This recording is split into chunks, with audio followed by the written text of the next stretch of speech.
Oh boy, this is news. I don't know if it's big news or whatever because I've been a little burnt out. Kind of see something, rage, and then not even bother to read what people think. Apparently, the DCU is going to be skipping Batman and Superman's origins. I feel like every post I've seen only mentions Batman, there's not really much mention of Superman. I mean, Batman is a lot more popular, and I think skipping his origin would be a bit more controversial. But deciding to do research for this video, I saw it also mentioned Superman, so I was like, oh, guess I've got to include that now. Now, honestly, I don't have the biggest problem with skipped origins, but I feel like there's a certain nuance to understanding the characters. The MCU has skipped origins, and I feel like it ended up being detrimental and harms specific aspects of the characters. So I guess I'll dig into the pros and cons of ditching an origin. I will preface by saying I'm not the biggest Batman or Superman fan, so I don't understand the complete ins and outs of their characters. This is more going to be an idea of skipping origins as a whole.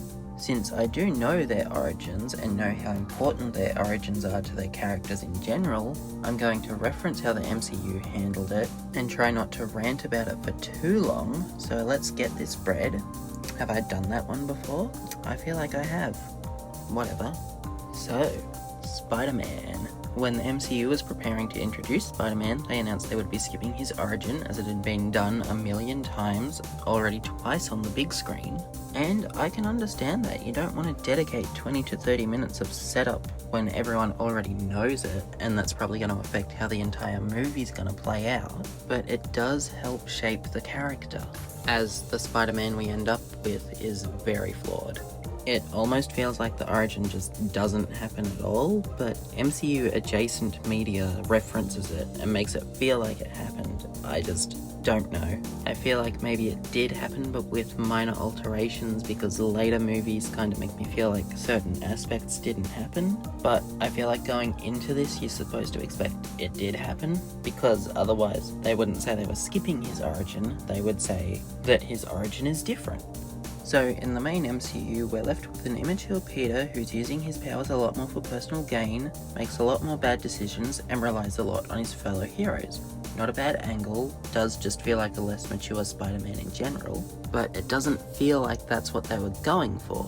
I definitely think they wanted a Spider-Man who interacted more with his fellow heroes because, you know, this is an interconnected franchise. But yeah, he feels really immature. At the end of his solo movies, he usually matures by the end and mans up out of nowhere, but then by the next time we see him in a team-up movie or just his own movies in general, he's back to the way he was. And I don't have problems with different iterations or portrayals of the character, it's just with the skipped origin, we don't really know what they're going for with his character. It just feels like one day Spider-Man shows up and he is not the Spider-Man we know. Especially the heavy reliance on tech. I get the Iron Spider complaints because, you know, that was way too much, but I feel like not many people talk about just the tech in general. Like, yeah, there's complaints, but when there's the Insomniac Spider-Man and the 2017 cartoon that get torn apart for all the tech in that, it just feels like these movies should be torn apart a little more too. Not bad iterations still, it just feels like certain ones are getting special treatment at this point. Especially when with Insomniac you can just choose not to play with much of the tech unless it's necessary, and there's like 2 or 3 parts throughout the whole franchise where you have to use it. But yeah, with the origin technically happening off screen, it almost feels like it didn't happen to Peter, or the writers just don't understand the pain he would have gone through. Could be a time heals all wounds scenario, but again, it just doesn't really feel like that's what they're going for. Especially since Peter is a relatively new Spider-Man, which immaturity expected, it just feels like Uncle Ben's death hasn't happened recently, when that's usually the inciting incident for him becoming Spider-Man. Although in Civil War we do see all the YouTube videos and stuff, so maybe he could have been doing it for fame or something, but it just doesn't really seem like a Peter thing to do. So I think for now we do at least expect his origin played out. Endgame happens and everyone claims this is gonna fix Peter and that Tony Stark is his Uncle Ben moment. I mean, we know how much Peter looked up to Tony, but a lot of people showed concern with this sentiment, and I think the writers may have picked up on this because it didn't really change Peter that much, which I guess would be fine, but At a certain point, it starts to seem like Peter doesn't understand the concept of consequences, and that most of this is his fault. At nearly every turn, he's endangering people he loves, and I get being optimistic and all, but why let your aunt hang out with a bunch of villains who very clearly are villains? I get they technically wanted to better themselves so they didn't die, but I would not be putting my family near them. I get the shtick is normally it's Peter's family the villains go for, but this is him taking his family and friends to them. Normally they know who Peter is and target the family as a result, which they could have easily done because every villain knew who he was. This is just Peter specifically taking them to Happy's place, which I know he needed the tech there, but why did he let May stay? I get she felt bad for Norman, but keep her out of this, man. Anyway, yeah, Norman goes goblin mode and kills Aunt May, finally giving Peter his Uncle Ben moment. I guess it's technically his third Uncle Ben moment, but this is the one that feels like it might finally stick. Again, this could have been a good story, but it doesn't really feel like they were going for that immature Peter who doesn't understand his actions have consequences. It just feels like this is what they wanted this movie. It just feels like they heard the complaints of the last two movies and tried to fix it, which I guess they did fix it, but it doesn't really feel like they're justifying what came before, which I get don't justify it, but you at least want to have a reason in universe. This is just Peter's immature and gets better for no real reason. Could have just been the last straw, but it doesn't really feel like that either. I mean, for all we know, next movie he could be back to his stock standard to only have something happen again and be mature by the end of that movie. Like, he wants to get MJ and Ned back, let's say, and one of them dies, and he's like, oh no, okay, that happened, next human shield, go.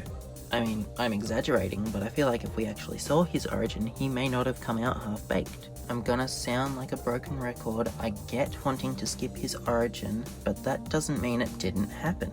Heck, the way it's framed in No Way Home, I'm actually beginning to think the origin didn't happen, or it played out differently like Uncle Ben didn't say the line. Because the other two Peters mention that Ben said the line the day he died, but Peter looks all confused because May said it to him. Which I guess technically invalidates my entire argument so far, but you know, what inspired Peter to become Spider-Man if Uncle Ben didn't say that? And it still seems like it happened in MCU adjacent media like I said before, so I really don't know what the deal is. So, the DCU skipping origins, I feel like Superman would be handled absolutely fine. I mean, as I mentioned, he doesn't even get mentioned in these articles, at least he's not the headline. So I feel like everyone knows it's not going to be a problem, at least not detrimental. Batman, on the other hand, it would definitely depend how they characterize him, since Batman is weirdly versatile despite how the public sees him. I mean, if we're aiming for a majority of the adaptations, I do think his origin is very important, and I hope they'd be able to handle him without an origin. I mean, it sounds simple enough, but we saw how hard the MCU fumbled. I mean, Tom Holland as Spider-Man is extremely popular, so I guess he didn't fumble financially, but you guys know what I mean. But yeah, they have to do Batman's character justice, especially if they're skipping his origin. I mean, they can do a different character, but I feel like anything we are gonna get is just a flaw that's slipped through because they misunderstand him without an origin. I never watched The Batman, but I've heard really good things about it, and it appears they also skipped his origin story, so I guess it's doable. I mean, I'm probably not going to see these movies. I've really fallen out of superhero media unless it's something I really like the look of. I watch trailers and decide if I want to see it. I just can't be bothered keeping up anymore. But yeah, I just saw a bunch of posts saying they're skipping Batman's origins, and I guess Superman's, just not as the headline, and I remembered that's a thing people have done and how hard the MCU fumbled it. Although, looking it up, it seems Batman's already done it and persevered. I think people just want clicks, so they're like, look, they're doing this with Batman.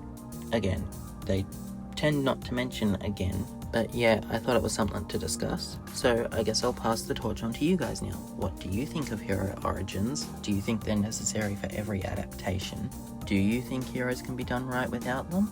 And I do apologise for my frequent disappearances. I don't live alone and everyone is just so loud. With Christmas I had like 3 weeks where I just was constantly with someone. I have been working on scripts, but whenever I finish one I kind of procrastinate because I'm like, I've got a script. I don't have to do anything. I've got a video ready. But then, because I can't record, I should just be working on more.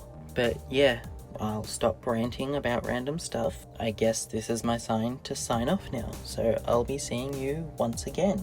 And I guess don't forget to like, comment, or subscribe.